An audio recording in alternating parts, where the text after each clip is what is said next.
biar Pak Zul yang menjelaskan nanti ada poin-poin substansinya nanti saya menyampaikan ya, karena beliau yang sudah turun ke lokasi, ke lapangan dan sudah bertemu dengan warganya. Ya, terima kasih. Assalamualaikum warahmatullahi wabarakatuh. Waalaikumsalam. Terima kasih rekan-rekan dari wartawan dan kalangan pers. Pada sore hari ini, bulan Juni 2024, kami ingin menyampaikan keterangan pers terkait dengan PT Meridan Sejati Surya Plantation yang kita singkat dengan PT MSSP yang telah merampas dan merampok lahan dari klien kami seluas lebih kurang 980 hektar yang secara melawan hukum sejak tahun 1995 dahulu, 95, 96, 98, 2004 sampai sekarang. Dan kami mewakili juga masyarakat dari datuk-datuk yang grup Pak Bahar, Pak Ramli dan Pak Izar yang notabene adalah turunan dari keluarga masyarakat adat Batik Gasip di Siak. Nah, perlu diketahui bahwa Kabupaten Siak ini adalah pemekaran dari Kabupaten Bengkalis. Kabupaten Bengkalis, jadi ada wilayah yang memang ada Bengkalis, ada wilayah perkebunan yang di Kabupaten Siak itu sendiri. Nah, perkara ini sudah berlarut-larut. Ini pemilik dari grup Meridan ini, MSSP ini adalah Ciliandra Group yang pendiri dan foundernya adalah Pak Martias. Martias yang memang sekarang sudah sepuh, namun dia adalah salah seorang dari konglomerat yang membidani atau menggeluti bisnis perkebunan sawit di Sumatera dan di Kalimantan. Nah, perusahaan ini berlarut-larut sudah diminta ganti rugi oleh klien kami dari tahun 95, 98 sampai sekarang, itu tidak pernah digubris. Pernah diadakan pertemuan di Bupati dahulu, mereka tidak datang. Dan juga diadakan pertemuan di wilayah BPN Riau maupun Kabupaten Siak itu sendiri, bahkan di Gubernur minta audiensi, kami sudah datang, mereka tidak datang. Jadi selama ini mereka memang tidak beritikat baik untuk menyelesaikannya. Dan dilalahnya dari korespondensi yang telah kami kumpulkan, memang terbukti bahwa salah satu direktur dari itu, direktur Meridan itu, si Pantriono namanya, masih keluarga Martias itu, mengakui bahwa jika seandainya ada lahan yang belum kami bayar, tapi nggak pernah tuntas. Nah, salah satu manajernya adalah Juan Saneng Kuala namanya, mengatakan bahwa lahan-lahan masyarakat yang terkait dan berkaitan dengan yang dikuasakan kepada kami juga belum dibayar. Dan Kanwil BPN Riau juga sudah memverifikasi ini memang belum dibayar. Nah, perusahaan dengan dalih seenak udelnya aja mengatakan bahwa sudah, kalau kamu tidak puas, kamu udah ke pengadilan saja. Logikanya bagaimana? Tanah orang dirampok dahulu, diduduki dahulu, dinikmatin dahulu, kemudian urusan belakangan. Ibaratnya digebukin dulu orang sampai bonyok, kemudian urusan belakangan dibawa ke pengadilan. Nah, ini memang terlalu banyak oknum-oknum yang bergerak di sini. Nah, kita masa sekarang adalah masa yang menteri yang baru sekarang, kita harapkan bahwa Menteri AHY sebagai ATR dan BPM menteri yang sekarang ini, yang memang di awal pelantikan beliau itu menggaung-gaungkan memberantas mafia tanah. Jadi beliau sebagai satgas yang kita harapkan untuk bisa membantu orang yang tersedia aniaya. Nah, perlu diketahui juga bahwa grup Martias ini dalam membebaskan ini pakai dengan kekerasan. Mereka memakai preman-preman dari timur yang untuk bahkan dengan senjata tajam. Bahkan karena ada di grup Raja Surya Agrindo masih di bawah kendali Martias itu membebaskan lahan dengan parang. Dan akhirnya ada korban masyarakat yang korban lebih kurang 7 orang. Sampai sekarang ujung dari korban kekerasan pelanggaran HAM ini tidak pernah tuntas sampai sekarang. Bahkan ada keluarga yang korban yang sudah janda-janda itu nggak tahu lagi ke nasibnya gimana. Nah, ini menurut hemat kami luar biasa zalimnya grup dari Martias ini. Jadi kita nggak tahu siapa cukong-cukong di belakang atau oknum-oknum aparat yang melindungi. Dan, tapi kami tidak kami tetap semangat, kami tetap yakin bahwa hak klien kami adalah hak klien kami yang harus diberikan oleh perusahaan. Dan bahkan juga 20% dari wilayah yang dikuasai oleh grup Martias ini harus diberikan kepada masyarakat sekitar, plus tuntutan ganti rugi.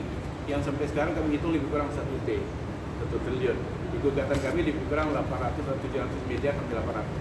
Nah, perkara itu sedang berjalan di Pengadilan Siak dengan register perkara nomor 65 tahun 2003 lalu. Nah, sekarang masih dalam proses pemeriksaan oleh majelis perkara di PN Siak. Itu sementara sekitar prolog buat kawan-kawan dari Kelampang. Silakan.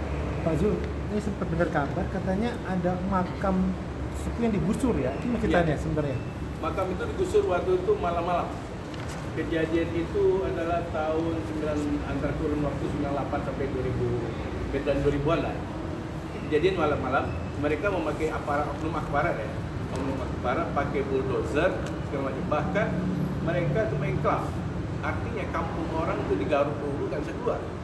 Itu sampai zalim gitu. Dan makam itu lebih kurang 134 makam yang dibuang ke sungai. Buang sungai dan itu hilang tambah bekas. Tapi bekas-bekasnya itu cucu keturunannya mesti tahu ini makam leluhur kami. Dan ini sudah pelanggaran HAM berat menurut kami, ya kan? Membuktikan bahwa mereka merasakan adat dari batin gasib, membuktikan mereka memang bertapak di situ dahulu. Buktinya makam.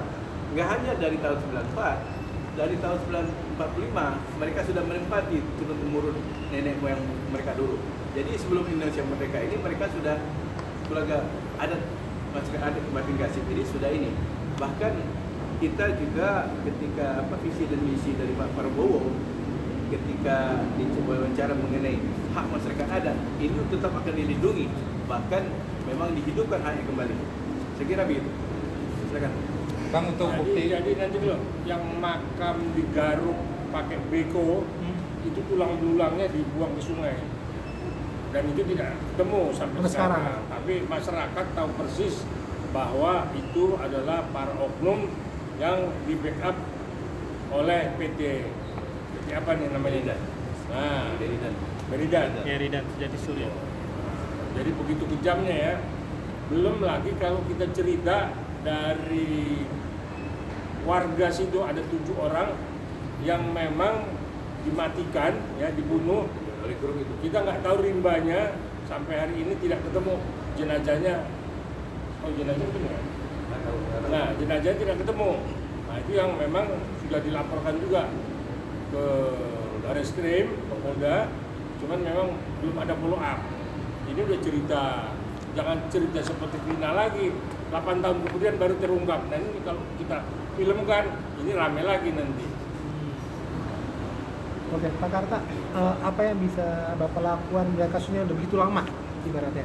Ya itu, jadi saya diikut sertakan untuk mengungkap dan menyelesaikan ini.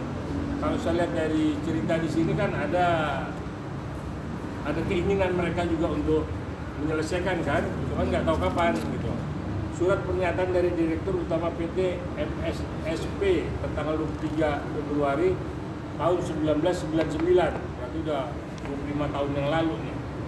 Surat itu berisi bahwa selaku Direktur Sisipan Triyono menyatakan apabila di dalam lahan yang disengketakan itu ada 4.257 hektar, terdapat lahan garapan masyarakat yang belum diganti ruginya sesuai dengan aturan berlaku, maka PT MSSP sanggup menyelesaikan ganti rugi kepada masyarakat secara wajar. Cuman kapan? Ini kan cerita surga PHP. Nah, itulah makanya saya pikir kita minta media juga bantu mengungkap supaya memang orang-orang seperti ini memang dihajar oleh Satgas Mafia Tanah. Kalau Satgas Mafia Tanah belum dibubarin. Nah, ini yang kita akan laporkan juga ke Menteri ATR BPN agar memang tanah warga, tanah leluhur masyarakat itu dikembalikan kepada warganya. Bang, bukti otentik apa aja yang dimiliki, Bang? Jadi yang disampaikan oleh Bang Muaras barusan, ini ya buktinya. Jadi si Pak Triyono itu sudah membuat suatu pernyataan bahwa seandainya adalah masyarakat belum diganti secara wajar, mereka akan ganti. Nah, ini anunya. Bukti keseriusan Pak Triyono ini mau. Nah, dirutnya ini mau mengganti. Menanggung surga ada 25 tahun yang lalu. Ini bukti 99 yang kemarin yang mau diganti rugi dari 99, Bang. Ya, Untuk Bang, berat. bukti kepemilikan lahan seperti apa, Bang? Ini Pak Jul yang jelasin.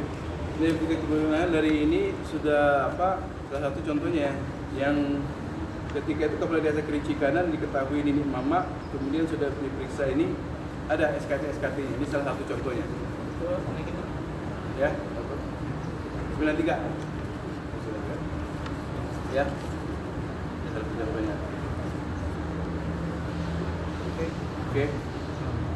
Terus juga dari yang sekarang ada lainnya yang dari tahun 1930 sampai 1955 245 hektar ini yang dahulu.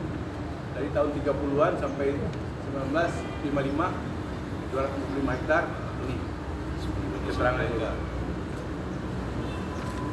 Oke. Ya. Pak Karta ada rencana ingin juga mengadukan ke Pak Presiden?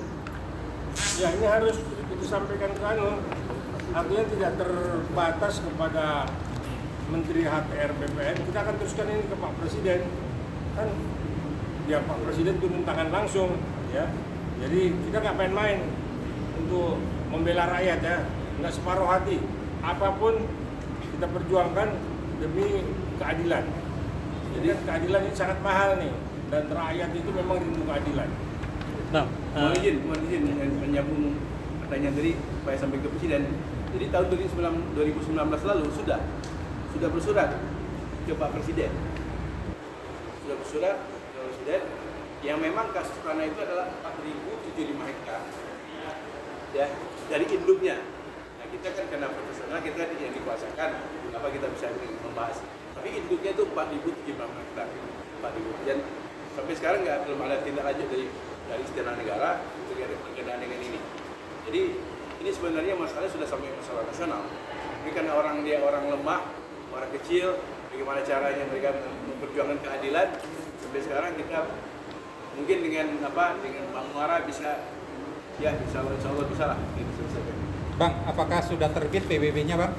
Pajak bumi dan bangunannya? Oh belum, belum ya. Itu belum. Untuk itu kan belum. Karena mereka menguasai itu kan ini. Seharusnya di pihak BPN lah atau di instansi berwenang lah yang proaktif untuk membantu masyarakat untuk itu. Karena mereka secara turun-temurun dari tahun 30, 45 dari tahun itu sudah mendiami wilayah itu. Bang, berarti dari tahun 99 sampai sekarang belum ada sepeser pun ganti rugi yang diterima oleh masyarakat. Belum ada sepeser. Dia tadi janji 99 berarti janji PHP bohong gitu. Janji PHP. Duduk pun itu untuk datang ke gubernur pun mereka datang duluan habis berangkat. Kayak main kucing-kucingan. Kita waktu gugatan diferensial minta prinsipal itu hadir, nggak mau hadir. Cuma kuasa-kuasanya aja. Prinsipal itu kita hadirkan. Mereka nggak mau hadir. Itu arogan. Bang Muara, melihat kasus Nirina Zubir, seorang artis yang kemarin terkena kasus mafia tanah, itu kan rumah orang tua, ini lebih besar yaitu tanah adat rakyat Jambi. Optimis gak sih Bang, kan kemarin aja seorang Nirina, seorang artis bisa dibantu oleh Menteri ATR Agus Yudhoyono. Menurut Abang sini gimana ini, akan langsung Ya, jadi bergerak? saya tertarik dengan kasus ini, maka saya mau bergabung ya, karena selama ini kan rekan saya sendiri yang jalan dengan warga. Tapi ketika memang dipermainkan oleh oknum daerah, oknum pusat, tidak jelas juga satgas tanah mafianya seperti apa, maka saya tertarik untuk mengungkap ini. Ya, jadi mudah-mudahan kita akan surati lagi Pak Menteri ATR BPN dengan pemberitahuan kepada Pak Presiden, ya. Pak Presiden masih Pak Jokowi nih, jadi kita minta beliau juga ada atensi kepada rakyat kecil, ya, jangan oknum-oknum di wilayah, di daerah, di provinsi itu melindungi para pengusaha, padahal para pengusaha ini mengambil tanah rakyat itu seenak jidatnya, ada apa-apa duit, rakyatnya sendiri tidak diganti. Nah inilah yang saya tertarik, kita akan turun ya, nanti kita undang juga media untuk kita sama-sama ungkap kejahatan apa yang ada di daerah sehingga pusat sampai tutup mata. Saya pikir itu intinya.